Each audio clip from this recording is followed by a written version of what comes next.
Hi, and welcome to another episode of Tech Takeaways. I'm your host, Paul Stringfellow, with my dynamic co-host, essentially Christmassy Jason. Ho, ho, ho. And Grinchy Wayne.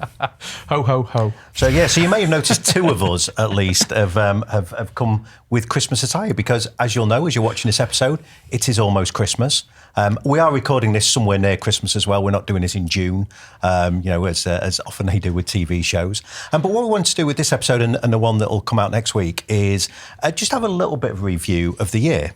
So for those who don't know us, actually, beyond watching us on this podcast, Gardner Systems have been around since 1985. It's a very long-standing company based here in Liverpool. We've always been here in Liverpool. But over this last 12 months, we've had a lot of change. Wayne's joined the organisation as our chief exec. But it's also changed a lot in terms of the way the business operates and a lot of the things we're getting involved in. So what we want to do over these couple of shows is just give you our review back of the year, looking at the things that have kept us busy, looking at the things that we've learnt. And then in next week's episode, we'll also take a little bit of a look forward into what we expect to see in 2024. So as I say, we're doing this near Christmas. Myself and Jason bothered with Christmas attire. I love Christmas, It's the best time, isn't it? It is. And R2-D2 is appropriately attired also for this. Absolutely. But why don't we start with you, Grinch? And let's... obviously, myself and Jason have known each other, worked together for a very long time. But you're kind of new to Gardner's, and we haven't talked lots about actually how you came to be part of the team. But do you want to give us kind of a quick thought on the kind of the whirlwind year you've had so far? Well, the blur, as we've just been talking about, a whistle-stop tour of the last 12 months. Well, as you know, I kind of invested in the business in December last year, kind of joined 4th of Jan, part of relocating to St. Paul Square and then to Man Island.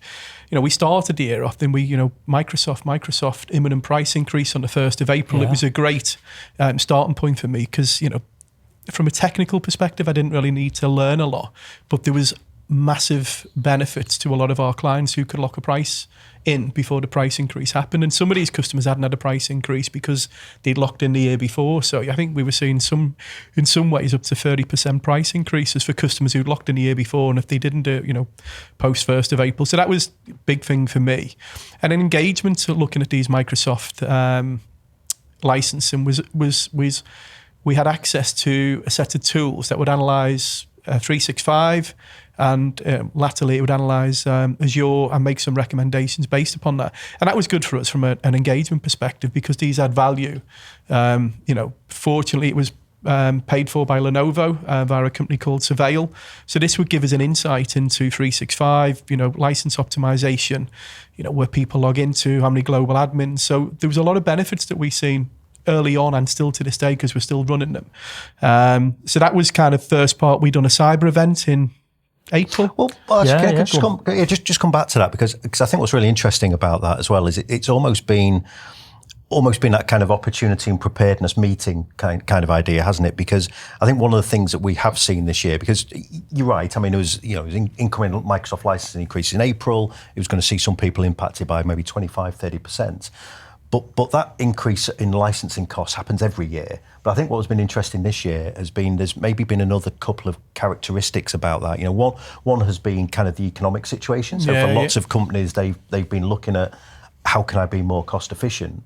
But I think one of the things we've also found is it's been really useful for companies to, as more and more have moved to the cloud, whether that's infrastructure and platform as a service or software as a service.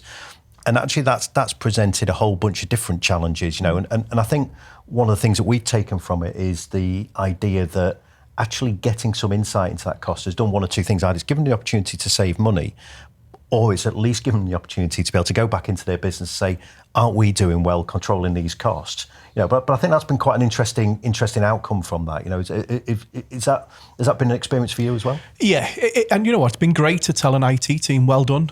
And I think they were taking them reports up to the boardrooms, etc. We've seen a lot of clients who've got great secure score, great tools that manage the environment. So that was really good. But engagement, optimization, ways that, we can help and add value. That's all we're looking for all the time. Yeah, and I think we've seen that kind of extend as well, haven't we? Because we increasingly, and it's been quite an interesting area for us. I think increasingly we've had companies coming to talk to us about kind of, because looking at licensing spend inside of Microsoft 365 or Google Workspace is one thing. You're looking at, I've got X amount of users, we buy these licenses, are they the right licenses? So that's a useful thing to be able to do. But I think one of the things that's been we've seen increasingly, and I expect we'll see even more of next year, has been this kind of move is I've moved lots of my infrastructure into an Azure, an AWS, GCP, pick cloud of your choice. Yeah. And actually I'm struggling to keep a handle on particularly predictive cost. So looking at what's this going to look like if I do this now, what this going to look like for it. And certainly we've had a few conversations where we've looked at that, haven't we? Yeah, I mean, some software that's agnostic to the cloud environment has been really useful, because we're seeing organisations aren't just taking a one cloud approach or a one vendor approach. There's some Azure, there's some Google or AWS. So having access to tools that will they're agnostic to the cloud provider, that can make some forecasts on future spend and some recommendations has been really valuable.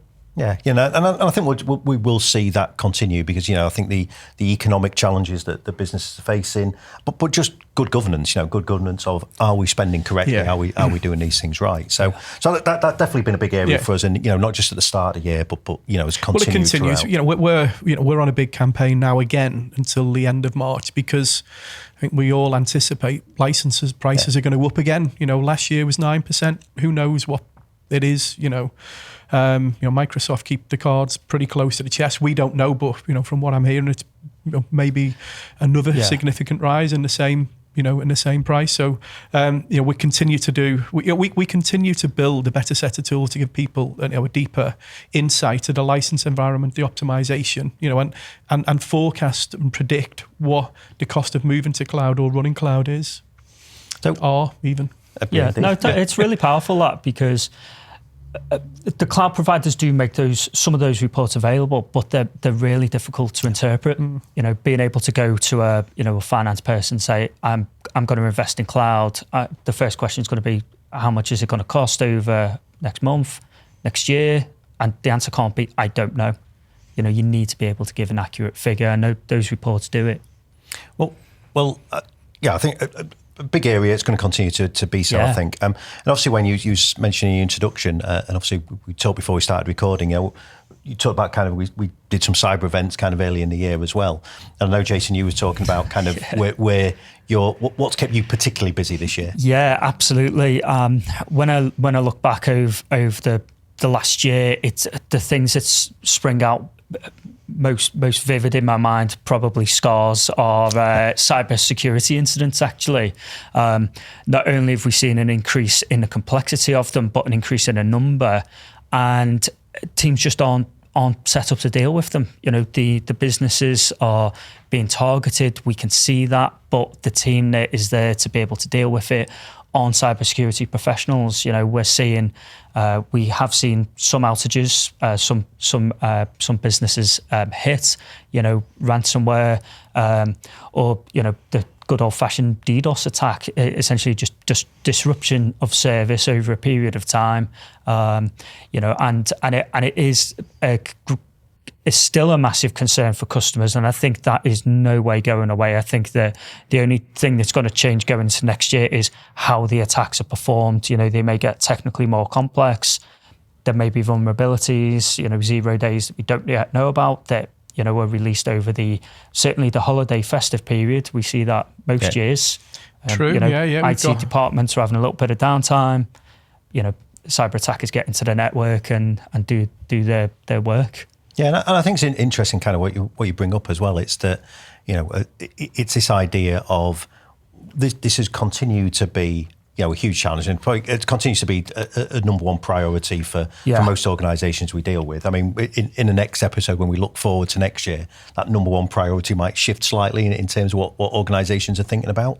But, security is going to remain very high on the list. But it's interesting in terms of some of the things that we've seen, is that the threat vectors remain the same. So the threat vectors, I mean, interesting you mentioned denial of service attacks. We've seen real increase in that as a, it's a pretty brute force way of doing stuff. It's not particularly sophisticated, but it's really, really effective, particularly if you've got some kind of retail front end.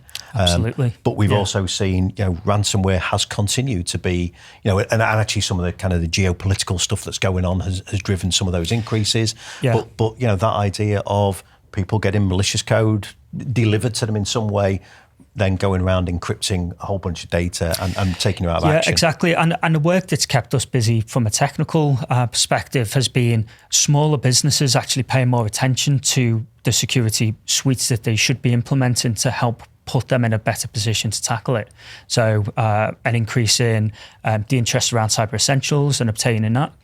So helping organisations understand what's required in it, making sure that technically they meet the controls. Smaller customers starting to implement things that traditionally we would see more in enterprise. So firewalls, looking at SASE and ZTNA as well.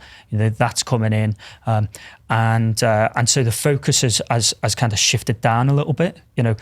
Whereas smaller companies previously might have said cyber essentials probably overkill for us, they're seeing that the cyber insurance companies, so the insurance for the business, are saying, what are you doing around cyber? They're asking more questions around how are you protecting it's your supply network? chain as well, isn't it? We're seeing some of our customers now, to get on, not necessarily frameworks, but to supply to some of the bigger organisations. Yeah. Cyber Essentials is a minimum. Show us a certificate, exactly. We're building we've built our MSP offering of all, password management, patch management, cybersecurity as a service, firewall as a service. These are all the building blocks to kind of help companies achieve that. They're not the only things, but the part of it. I mean, rewinding back, when I started, I didn't really have an appreciation of cybersecurity. I thought it was the endpoint, good endpoint. And we're seeing a lot of clients and a lot of our discovery calls over the year. People have got good endpoint solutions in place, but it's what happens with the information that comes from the endpoint that's been, comes to the resource challenge of, when that, what people do with that telemetry and how they deal with it. Yeah. So that's been the biggest eye opener for me, because, people, the first call of this year, we've got, I don't know, Defender or Intercept X or ESET. There was different endpoints, and people were just not make an assumption. But we've dealt with that. We're fine until the term comes up. It was almost like because we've installed antivirus on the endpoint tick, we're done with cybersecurity now. We're okay with that. And I think that when you start to scratch beyond the surface a little bit more, you kind of expose risk elsewhere.